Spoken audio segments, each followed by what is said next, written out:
Bonjour et bienvenue dans cette nouvelle vidéo. Je suis Sam de Phone Android et je suis ravi de vous retrouver aujourd'hui pour vous parler d'iOS 17, mon sujet préféré. Cet OS apporte de nombreuses nouveautés au niveau de la sécurité, de la protection des données ou encore de la personnalisation de l'interface. Dans cette vidéo, je vais vous montrer mes 4 astuces préférées pour profiter de tous les avantages d'iOS 17. Pour rappel, cette version de l'OS est compatible avec l'iPhone XR XS jusqu'à l'iPhone 15, en passant par l'iPhone SE 5G et l'iPhone SE 2022. Dans cette vidéo, on va parler du bouton Action, on va parler de e-message, on va parler de Standby et on va parler de la fiche Contact. Ce sont mes nouveautés préférées. Et pour chacune d'elles, je vais vous montrer comment l'utiliser. Avant de démarrer, petit rappel des gestes qui sauvent, le pouce vers le haut, si vous avez apprécié notre travail bien entendu, l'abonnement et la clochette pour être averti de nos nouvelles vidéos. Ces petits gestes comptent beaucoup pour notre chaîne. Merci par avance. Et maintenant, place à iOS 17.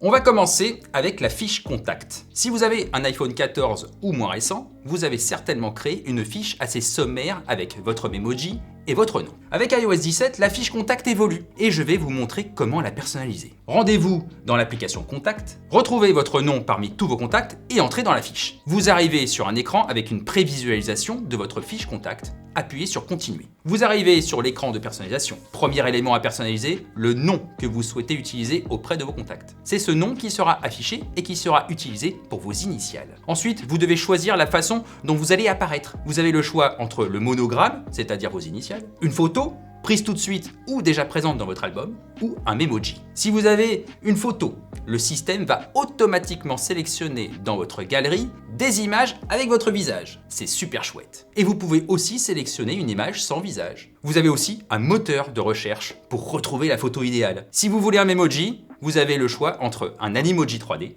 et un Memoji. Si vous avez déjà créé votre Memoji, vous n'aurez pas besoin de le refaire. Heureusement. Ouf! Sinon, il vous faudra en créer un. Et ça peut être assez long. Une fois que votre fiche Contact est prête, vous pouvez la partager avec vos contacts proches grâce à NameDrop. Et si vous appelez un contact qui a un iPhone compatible, vous pouvez choisir de partager avec lui vos informations qui vont se mettre à jour dans ses propres contacts. C'est très pratique. Continuons ce tuto astuce pour iOS 17 avec Messages. Il y a plein de nouveautés sympas dans cette version de l'application, notamment le moteur de recherche qui peut retrouver non seulement des photos et des messages parmi tous ceux que vous avez reçus, mais aussi d'autres éléments partagés comme des sites web, des adresses ou encore des documents. C'est vraiment top. Et il y a même un logiciel de reconnaissance de caractères. Si vous tapez un mot-clé, le moteur va le chercher dans les photos qui vous ont été envoyées. Ça, c'est top! Avec iOS 17, Messages se dote de nouveaux outils pour enrichir la conversation. Il y en avait déjà un certain nombre, comme les photos, les gifs, les emojis, les partages musicaux, etc. Et vous en avez maintenant beaucoup plus. Ouvrez une conversation et appuyez sur le signe plus à côté du champ de saisie des messages. Un menu apparaît avec toutes les possibilités offertes par iOS 17. Vous retrouvez tout ce que vous aviez avant et d'autres choses encore. Je vais vous en présenter deux. D'abord, il y a les autocollants. Ce sont des images que vous pouvez personnaliser à partir de photos. C'est vraiment très chouette. Prenons un exemple. Voici Litchi, l'adorable chienne de ma mère. On va la transformer en autocollant animé à partir d'une live photo. Une fois que vous avez sélectionné une photo, le logiciel va automatiquement détourer le sujet. Appuyez sur Ajouter un autocollant et c'est fait. Litchi reste animé. Ah, ça c'est cool! Bien sûr, ça marche aussi avec les photos fixes. Ensuite, il y a Accompagnement. Ça sert à partager votre trajet en temps réel avec un contact. Le contact recevra alors des notifications quand vous progressez dans votre trajet avec une heure estimée de votre arrivée. Et si vous n'avancez plus dans votre trajet, le contact est informé. C'est vraiment cool comme fonctionnalité. Notez que les possibilités offertes par message en termes d'enrichissement dépendent des applications que vous avez installées, mais aussi de la volonté des développeurs à utiliser le SDK associé. C'est le cas de Dropbox, par exemple, qui permet de partager des fichiers directement depuis Message, ou de Zoom pour inviter des contacts à une visio. C'est extrêmement puissant. Continuons avec Standby. C'est une nouveauté d'iOS 17 qui s'intéresse au moment où vous ne tenez pas votre smartphone. Il s'agit d'un mode qui transforme l'iPhone en radio-réveil intelligent. Il affiche l'heure, bien sûr, mais également des widgets classiques. Dit comme ça, il n'y a rien de bien révolutionnaire dans ce mode.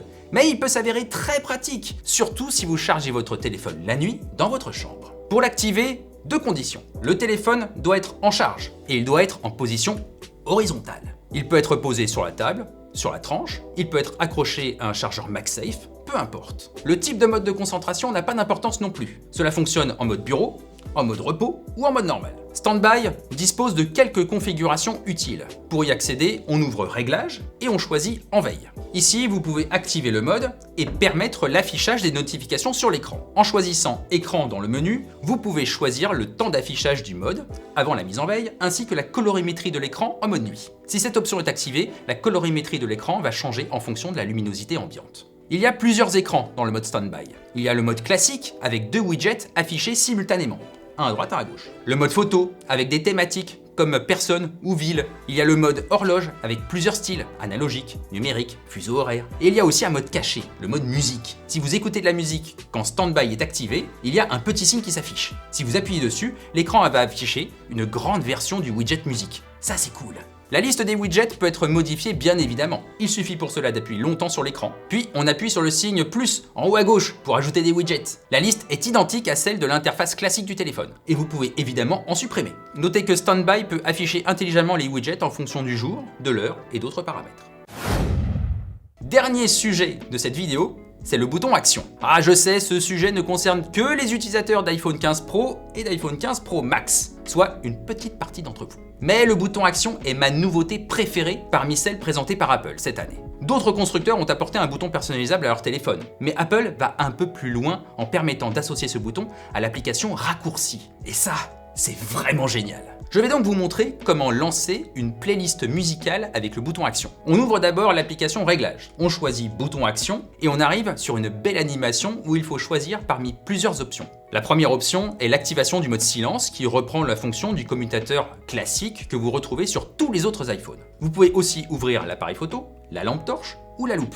Mais vous pouvez aussi appeler un raccourci. Choisissons cette option et appuyons sur Choisir un raccourci. Là, vous avez un nouveau menu qui vous permet de choisir un raccourci par défaut que vous pouvez personnaliser ou un raccourci que vous avez déjà créé de toutes pièces. Vous pouvez également appeler une autre application, comme la télécommande pour votre Apple TV ou l'application Shazam pour reconnaître une chanson. Ça, c'est hyper pratique aussi. Parmi cette liste d'applications, nous allons choisir Musique pour chercher une playlist sur Apple Music, bien entendu. Là, vous avez 2 raccourcis par défaut, Lu récemment ou Lire. Choisissons la seconde. Vous avez alors un moteur de recherche, ainsi que différentes entrées dans le catalogue d'Apple Music. Nous allons choisir Bibliothèque, puis Playlist. Il ne reste plus qu'à choisir parmi les playlists que vous avez créées ou importées dans votre compte. Une fois votre choix fait, vous appuyez sur le signe plus en haut à droite. Et c'est fait. Bien sûr, ça marche même quand l'écran est verrouillé. Les possibilités de raccourcis sont gigantesques. Mais tout dépend du bon vouloir des développeurs à intégrer des liens avec raccourcis, évidemment. Nous sommes arrivés au bout de cette vidéo. J'espère qu'elle vous sera très utile. Si c'est le cas, n'oubliez pas de me le signaler avec un petit pouce vers le haut. Et comme d'habitude, nous restons à votre écoute et répondrons à vos questions postées dans les commentaires. Sinon, je vous retrouve très bientôt sur la chaîne Phone Android pour une autre vidéo. D'ici là, portez-vous bien.